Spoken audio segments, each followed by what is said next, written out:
Domekeeper is a creative mash of base defense and mining with permadeath. But those are just words that tell you what it is. What's really important is how it feels. This is a game overflowing with constant tension and critical decision making, where every choice is a trade-off that could mean the difference between victory or death. It's also a test of skill, where every win feels hard fought for and well deserved, but failure is always one or two mistakes away.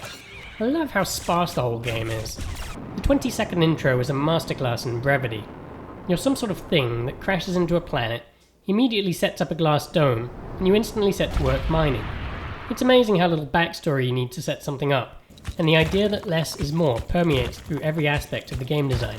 You dig down to find one of 3 different types of resource, which you all back to your dome. These resources allow you to buy various upgrades which you'll need to fend off the ever-increasing swarms of shadowy monsters that show up to try to knock a hole in your shelter.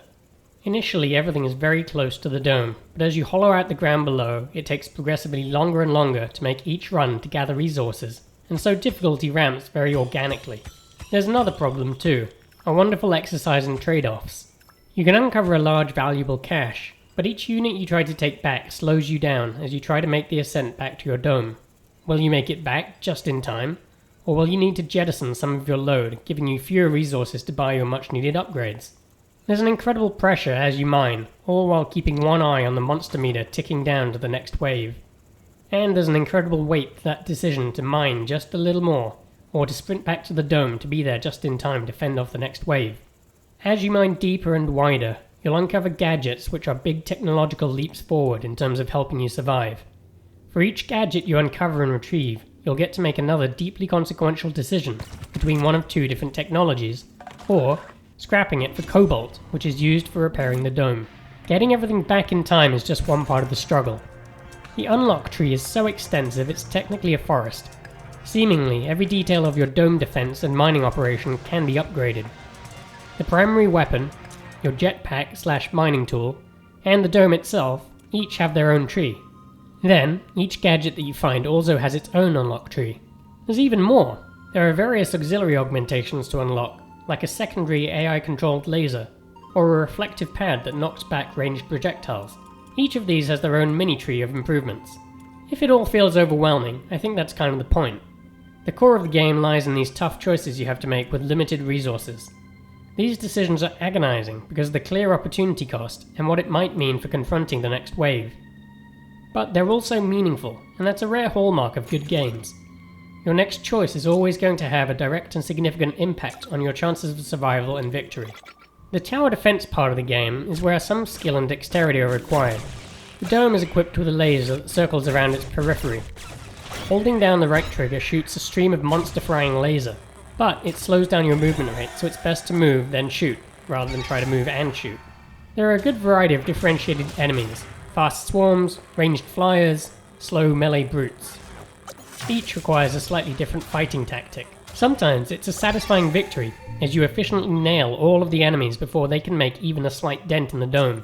But sometimes you're off your game, and you end the battle surveying the many cracks in your glass, knowing that the next wave might be your last. The combat is good. There's a well-crafted difficulty ramp as each wave gets progressively larger, and the fights become more chaotic and barely survivable. The overall emotion is anxiety. Mining runs are short affairs, conducted under the pressure of time, and monster waves are a high-stakes effort to efficiently wipe them all out before they can do the same to you. I enjoyed Domekeeper, but it's not exactly what you'd call a relaxing way to spend your time. The good news is, things are really well balanced. There's a fair ratio between the number of times you die versus the number of times you win. At least on the small map size, play sessions are nice and bite-sized because one playthrough to your death or victory can be accomplished in about half an hour. Because this is a roguelike, in between each instance of victory or loss, you'll reset your whole game, but you do get to keep one of the gadgets you unlocked from your previous playthrough. New games involve a whole host of options including map size, dome type, modifiers, and difficulties to help change things up. There's even a whole new player class, the Assessor, that's supposed to be coming in the future, which might hopefully change things up significantly. The Sword Dome is the second major unlock you get for winning a game. It has a stabby, javelin-like missile that can be launched, directed, and retrieved for ranged attacks. It also has a melee slashing attack, the strength of which depends on the speed at which you swing it around the dome. Sadly, I kinda hated it. Compared to the laser, the sword feels clumsy and harder to use.